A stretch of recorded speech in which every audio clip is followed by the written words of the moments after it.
আপোনালোকে কি ভাবিছে যে আপোনালোকে আমাক মাৰিব আমি চাই থাকিম নহয় জানো? সেইটো কেতিয়াও নাভাবিব। 4 তাৰিখ আহি আছে, 4 তাৰিখ আহক। 4 তাৰিখৰ পিছত যেতিয়া ৰিজাল্ট দিব, আমি যেতিয়া চৰকাৰ গঠন কৰিম, তেতিয়া কিন্তু আমিও এনেকৈ দৌৰাই মাৰিম। নমস্কাৰ বন্ধু বান্ধৱীসকল, সুপ্ৰভাত জনাইছোঁ। আৰু দেখিছে এটা সুন্দৰ পৰিৱেশত আহিছোঁ নহয়নে? আৰু এই সুন্দৰ পৰিৱেশৰ পৰা আপোনালোকক কিছুমান কথা ক'বলৈ আহিছোঁ। আৰু সেই কথাটো ইতিমধ্যে মই আপোনালোকক কৈছোঁৱেই। মুখ্যমন্ত্ৰীয়ে কৈছে যে এই 4 তাৰিখৰ পিছত আমাক যেনেকৈ মাৰিছিলে আমিও তেনেকৈ মাৰিম। গতিকে কি বুলি ক'ব এতিয়া আপোনালোকে কওকচোন? মানুহে বাৰু এনেই মাৰপিট কৰেনে? যিমান বিজেপি মানুহে লপাথপা খাইছে সেইবিলাকক বাৰু যোনেই নামাৰক কিয়, কংগ্ৰেছেই হওক বা বেলেগ দলেই হওক কিয়, কথাটো কৈছোঁ উদাহৰণ হিচাপে, মাৰপিট যে কৰিছে দেই, এনেই বাৰু মাৰপিট কৰিছেনে?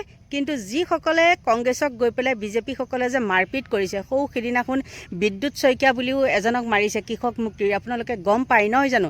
সেই শিৱসাগৰত সেইবিলাকে কি কৰিব বাৰু? তেওঁলোকে চৰকাৰ নাহে কাৰণে তেওঁলোকে কি কৰিব? তেওঁলোকে হাত সাৱটি বহি থাকিব নহয় জানো? আমাৰ মুখ্যমন্ত্ৰীৰ কথা সেইটোৱে, মুঠতে তেওঁলোকৰ চৰকাৰ আহক 4 তাৰিখৰ পিছত, তেতিয়া আকৌ উৰাই ঘূৰাই মাৰিব। কিন্তু তেওঁলোকে যে মাৰিছিলে তেওঁলোকক কেতিয়া মাৰিব? তেওঁলোককোতো মাৰিব লাগিব। মুখ্যমন্ত্ৰীয়ে যেতিয়া খুনকা বদলা খুন ল'ব পাৰে, আৰু এইবিলাকে কি হাত সাৱটি বহি থাকিব নেকি? গতিকে বন্ধু বান্ধৱীসকল, আজিকালি দেশত আইন কানুন একো নাই। যেতিয়াই যি নিজৰ পাল্লাত যেতিয়া পৰিব তেতিয়া মুঠতে গ'লেই হ'ল। আৰু পিছৰ কথাটো পিছ, তাৰ বাদে এতিয়া একো নাই। দেখিলেই নহয় এজন মুখ্যমন্ত্ৰী হৈ পেলাই তেওঁ কি ধৰণে কথাখিনি কৈছে, আপোনালোকে চাওকচোন। 4 मई का रिजल्ट देगा, उनका बाद जिन्होंने मारा है उनको मिलकर धुलाई दूंगा, हो जाएगा, हिसाब बराबर हो जाएगा। 4 में बीजेपी का सरकार आ रहा है, ये लोगों को दौड़ा के मारना पड़ेगा जो लोग हमारा कैंडिडेट को मारे हैं, ठीक है? तो 4 मई का रिजल्ट देगा, उनका बाद जिन्होंने मारा है उनको मिलकर धुलाई दूंगा, हो जाएगा, हिसाब बराबर हो जाएगा। 4 में बीजेपी का सरकार आ रहा है, ये लोगों को दौड़ा के मारना पड़ेगा। গম পালে নিশ্চয়। আৰু যিকেইজনক মাৰিছিলে কি কাৰণে মাৰিছিলে বাৰু? পশ্চিমবংগতেই হওক বা আমাৰ অসমতেই হওক, কি কাৰণে মাৰপিট লাগিছে? আৰু পশ্চিমবংগৰ কথাটো ক'ব লাগিব, যিহেতু নেকি ছবিখনত দেখাই আছে পশ্চিমবংগৰ হেৰিটো, সেই গাঁওবুঢ়ানে কিবা, সেইটো কি পুলিং এজেণ্ট কিবা এজেণ্ট, সেইজনক। আৰু কি কৰিছে, সেই বৰখোলাৰ পৰা যোৱা সেই প্ৰাক্তন বিধায়কজন, সেইজনে কি কৰিবলৈ গৈছিলে? তেওঁলোকৰ নিয়ম কানুন ভংগ কৰি পেলাই টকা বিলাবলৈ গৈছিলে। আৰু যেতিয়া হাতে লোটে ধৰা পৰিছে, বিৰোধী পক্ষইতো তাত মাৰিবই। পশ্চিমবংগ হয় ভাই, সেইখন অসম নহয়। আমাৰ অসমৰ মানুহে যেনেকৈ ভয়ত পেপুৱা লাগি থাকে, সেইখন পশ্চিমবংগ হয়। গতিকে মুখ্যমন্ত্ৰীয়ে পাহৰি যাব নালাগে যে সেইখন অসম বুলি। গতিকে বন্ধু বান্ধৱীসকল, এজন মুখ্যমন্ত্ৰী হৈ তেওঁ মুখত এইবিলাক কথা, অকল মৰা কটা কাক কি কৰিব লাগে সেইবিলাক। আৰু আপোনালোকক কওঁ এইখিনিতে, পৱন খেৰা এই বোলে জামিন আবেদন নাকচ কৰিছে, এই বোলে উচ্চতম ন্যায়ালয়ে আমুক কৰিছে ভুচুক কৰিছে, কিন্তু পৱন খেৰা কেতিয়ালৈকে ধৰিবই পৰা নাই। মুখ্যমন্ত্ৰীৰ মুখতো এইকেইদিন দেখি আছোঁ পৱন খেৰা, আৰু তেওঁ ভক্তসকলৰ মুখতো শুনি আছোঁ পৱন খেৰা। হেৰ' পৱন খেৰাই হয় নে পৱন পেৰাই হয়? খেৰাক পেৰা কৰি দিয়ক না। তাকে নকৰি দেখোন পৱন খেৰাই সেই এজাকক একদমৰে অন্ধভক্তসকলক কি কৰিছে?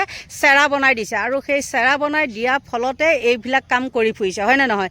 অ'ত ত'ত যিকোনো মানে মন্তব্য কৰিছে বা ক'ৰবাত মাৰপিট কৰিছে, কিমান কি যে কৰিছে। আৰু মোকো কোনোবা এজনে নিমন্ত্ৰণ জনাইছে বোলে 4 তাৰিখে, বাইদেউ 4 তাৰিখৰ পিছত আপুনি আহিব আৰু ভোট গণনাও হ'ব, আৰু বোলে শপত গ্ৰহণ হেৰিত বোলে আহিব দেই, মোক নিমন্ত্ৰণ কৰিছে। কিমান ভাগ্য ভাল দেখিছেনে? মই কৈছোঁ বোপাই মই এইবিলাক নাযাওঁ, আৰু তাততো যেতিয়া হেৰি কৰিব, জিকিব কৰিব, তেতিয়াতো মিঠাই খুৱাব ন, আৰু মই মিঠাই খাব পৰা মানুহ নহয়। গতিকে আপোনালোকে সকলোৱে গম পায়, চুগাৰ থকা মানুহৰ মিঠাইৰ প্ৰতি লোভটো বেছি, হয়নে? আৰু মিঠাই খাই দিলে মই মৰি থাকিম। গতিকে মই তাত কিয় যাম? তেওঁলোকে হয়তো মোক বুদ্ধি কৰিও মাতিব পাৰে মিঠাই খুৱাই মাৰিবলৈ, হয়নে? গতিকে এইটো ধেমালিহে কৰিলোঁ দেই। তেওঁলোকে যি কমেণ্ট কৰিছে মই তাৰ ওপৰত কথাটো ক'লোঁ। গতিকে মুখ্যমন্ত্ৰী এজন হৈ পেলাই এনেকুৱা কিছুমান ফাল্টু মন্তব্য আগবঢ়াই সঁচাকৈ একদম সস্তীয়া। ইমান মুখ্যমন্ত্ৰী গ'ল, তৰুণ গগৈদেৱ গ'ল, হিতেশ্বৰ শইকীয়া গ'ল, প্ৰফুল্ল মহন্ত গ'ল, তথাপিও এনেকুৱা ধৰণৰ তৰল মন্তব্য আগবঢ়োৱা নাছিলে। সকলোখিনিতে তেওঁক মই দোষাৰোপ কৰিলেও নহ'ব, কিন্তু যিকেইজন মুখ্যমন্ত্ৰী আমাৰ মানে ভোট দিয়াৰ পৰা আমি পাইছোঁ, তাৰ ভিতৰত তেওঁ একেবাৰে ব্যতিক্ৰম মানে আৰু কি ক'ব। প্ৰফুল্ল মহন্তটো এজন আপোনালোকে গম পায়, প্ৰফুল্ল মহন্তক এতিয়া উভতি চোৱা মানুহ নাই, নিজৰ পুত্ৰই নিজৰ ছোৱালীয়েও উভতি নাচায়। গতিকে তাৰ পিছত আহি গ'ল আমাৰ এইজন। তেওঁ ভাবিছে নেকি টকা পইচাই সকলোখিনি কৰিব পাৰিম বুলি ভাবিছে নেকি? সেইটো কেতিয়াও কৰিব নোৱাৰে। আছে কিছুমান ভাল গুণ আছে, সেইকাৰণে ভগৱানে তেওঁকো বচাই আছে।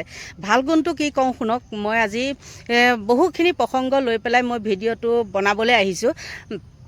প্ৰথম কথাটো হ'ল কি, মানুহে মানুহক কিহত চিনি পায়? বিপদত চিনি পায়, নহয় জানো? কিন্তু সেনেকুৱা কিছুমান গুণ আছে হিমন্ত বিশ্ব শৰ্মাৰ, যি নেকি সৰ্বানন্দ বা দিলীপ শইকীয়া তেওঁলোক নেতৃত্বত থাকিলেও কিন্তু সেইখিনি কাম কৰিব কেতিয়াও নোৱাৰে। তেওঁলোকে পাৰ্মিশ্যন ল'ব লাগে কাৰ জানেনে? হিমন্ত বিশ্ব শৰ্মাৰ। পাৰে কিন্তু তেওঁলোকে নোৱাৰে। কিয় নোৱাৰে বাৰু? একেবাৰে তেওঁলোকৰ মানে হেৰিটো নাই, মানে সেইটো মানসিকতা তেওঁলোকৰ নাই, কিন্তু সেইটো আছে হিমন্ত বিশ্ব শৰ্মাৰ। কাক কেনেকৈ মেনেজ কৰিব লাগে সেইখিনি গুণ হিমন্ত বিশ্ব শৰ্মাৰ আছে কাৰণে তেওঁ আজি ইমান ফকফকাই থকাৰ পিছতো, ইমান দুৰ্নীতি কৰাৰ পিছতো তেওঁৱেই কিন্তু জয়ী হ'ব। আপোনালোকক ক'লোঁ, যিমান এতিয়া যে কৈ আছে যে মুখ্যমন্ত্ৰী আমুক হ'ব, মুখ্যমন্ত্ৰী তামুক হ'ব, কোনো নহয়, আকৌ ঘূৰি হিমন্ত বিশ্ব শৰ্মাই হ'ব। আপোনালোকে কৈ থাকক, মই যিমানেই কৈ নাথাকোঁ কিয়, মই জানো যে হিমন্ত বিশ্ব শৰ্মাই পৰৱৰ্তী আকৌ মুখ্যমন্ত্ৰী হ'ব। যিমান আমি গাই বাই নাথাকোঁ কিয়, গালো বালো খোলাকটি তাল, কিন্তু হিমন্ত বিশ্ব শৰ্মাই হ'ব। কাৰণ তেওঁ যিমান দুৰ্নীতি হওক কিয়, তেওঁ গাত এক বিন্দু হ'লেও ভাল গুণ এটা আছে। সেই গুণটোৱে হ'ল তেওঁ সকলোকে মেনেজ কৰিব পাৰে। সৰু ডাঙৰৰ পৰা আদি কৰি বেমাৰ আজাৰ আপোনালোকে দেখিছেনে? কোনোবা মুখ্যমন্ত্ৰীক দেখিছেনে? যিয়ে নহওক তেওঁ লাগে মেনেজ কৰিয়ে থওক। মেনেজ কৰি থ'লেও তেওঁ লেতেৰা ফেদেলা এজন মানুহকো কেনেকৈ আঁকোৱালি লয় আপোনালোকে সেইটো দেখিছেনে নাই? আগৰ কোনোবা এজন মন্ত্ৰীয়ে বা মুখ্যমন্ত্ৰীয়ে কোনোবা এজনে সেই গুণটো আপোনালোকে দেখিছেনে? কোনোবা এজন কাষলৈ যাব পাৰিছিলেনে মুখ্যমন্ত্ৰীৰ কাষলৈ? কোনো যাব পৰা নাছিলে। এজনটো এই সৰ্বাটো বাৰু একদম, তৰুণ গগৈ বাৰু আগতে কাৰোবাক কেঁচুৱা এটা লৈও হেৰি কৰে, আৰু সৰ্বাক দেখিছেনে কাৰোবাক কেঁচুৱাৰ লোৱা? সৰ্বাই লৈছিলে। কাৰ লৈছিলে? আঙুৰ লতাৰ কেঁচুৱাটো লৈছিলে। তাৰ বাদে বেলেগৰ কেঁচুৱা লোৱা দেখিছেনে? কেতিয়াওতো দেখা নাই। কিন্তু হিমন্ত বিশ্ব শৰ্মাৰ আকৌ সেইটো নহয়। হ'ব পাৰে তেওঁ বামুণ, হ'ব পাৰে আমি দুপাল পিঠা গালি দিব পাৰোঁ, কিন্তু তেওঁ সেইটো এটা গুণ আছে। যিমান যি নহ'লেও কিন্তু সঁচাটো সঁচা ক'বই লাগিব, আৰু সেই গুণৰ কাৰণেই তেওঁক কোনেও কিন্তু হৰুৱাব নোৱাৰে। হাৰিব ক'ৰবাত কিবা এইবিলাক হাৰিব, সেইটো বেলেগ কথা, কিন্তু চৰকাৰ আহিব বিজেপিয়ে, মই আপোনালোকক কৈ দিলোঁ। কিন্তু দিলীপ শইকীয়াই হওক বা সৰ্বানন্দই হওক বা আনবিলাক বাৰু গুচি যোৱাখিনি কথা বাদেই দিছোঁ, বৰ্তমানৰ কথা কৈছোঁ। এই গুণটো কাৰো গাত নাই, আৰু তেওঁলোকে যিমানেই আশা পালি থুটমুট চেলেকি নাথাকক কিয়, পৰৱৰ্তী মুখ্যমন্ত্ৰী আকৌ হিমন্ত বিশ্ব শৰ্মাই হ'ব। আপোনালোকে লিখি ৰাখক, হয়নে নহয়? যদি কিবা কিবি কৰি হিমন্ত বিশ্ব শৰ্মাৰ মানে জোৰ নিদিয়ে বোলে মই নহওঁ, তেতিয়া সেইটো কথাটো বেলেগ, কিন্তু পৰৱৰ্তী মুখ্যমন্ত্ৰী হ'ব হিমন্ত বিশ্ব শৰ্মাই। এতিয়া পৱন খেৰাৰ কথা কওঁ। তেওঁ দেখিছিলে আপোনালোকে প্ৰথমতে লাগিলে কাৰ লগত? গৌৰৱ গগৈৰ লগত। আমি খুব গৌৰৱ গগৈক গালি পাৰে, আৰু আমিও ভাবোঁ গৌৰৱ গগৈক এনেকুৱা কৰিছে, কিন্তু আমাৰ কান্ধত বন্দুকটো থৈ তেওঁলোকে ফুটাই থাকে। তেওঁলোকে একেখন থালিতে ভাত খায়, আৰু আমাক কি কৰে? ভাগ কৰে। আমাক আচলতে ভাগ নকৰে। আমাৰ এই ক্ষুদ্ৰ সৰু মগজটোৱে কি কৰে, মানে তেওঁলোকক দেখি পেলাই তেওঁলোকে কিয় এনেকৈ ক'ব বুলি কৈ পেলাই আমি দুপাল পিতা গালি পাৰোঁ, আৰু আমাক তেওঁলোকে কি কৰে? নিয়োগ কৰে। সেইটোকে কৈছোঁ যে আমাৰ কান্ধত বন্দুক থৈ পেলাই তেওঁলোকে ফুটায়। তেওঁলোকে কিন্তু দেখাইহে গালি পাৰে, আকৌ ইটোৱে সিটোক ফোন কৰি পেলাই তেওঁলোকে টকা পইচাও আদান প্ৰদান কৰে। মুঠতে তেওঁলোকৰ মানে তেওঁলোকৰ ক্ষেত্ৰত 16 অনা পূৰণ কৰি থাকে, আৰু আমাৰ ক্ষেত্ৰত কেতিয়াও কিন্তু তেওঁলোক আগবাঢ়ি নাহে। আজি আপোনালোকৰ বিপদ এটা হওকচোন, তেওঁলোক কিন্তু আগবাঢ়ি নাহে। যদি মই কথা এটা কওঁ দেই, যদি আপোনালোক কেনেবাকৈ হিমন্ত বিশ্ব শৰ্মাৰ কোনোবা হেৰি হয়, মানে ধৰক তেওঁ কৰ্মী হয়, কিবা হয়, তেন্তে হ'লে আপোনালোকক মানে তেওঁ হেৰি কৰিব, উদ্ধাৰ কৰিব। কিন্তু আপোনালোকৰ দিলীপ শইকীয়া হওক বা সৰ্বানন্দ সোণোৱালৰ কোনোবা হওক, আপোনালোকক কিন্তু সহায় কেতিয়াও নকৰে। এইটো আপোনালোকে চাই থওক। সেইটো ময়ো ভুক্তভোগী, সেইখিনি মই জানো। কিন্তু এতিয়াৰ পৰা আৰু কেতিয়াও নহ'ব। মানে টেঙা আম বজাৰত এবাৰহে বেচিবলৈ পায়। সকলোকে কৈছোঁ, নিজৰ স্বাৰ্থৰ কাৰণে বহুখিনি কৰিব পাৰে।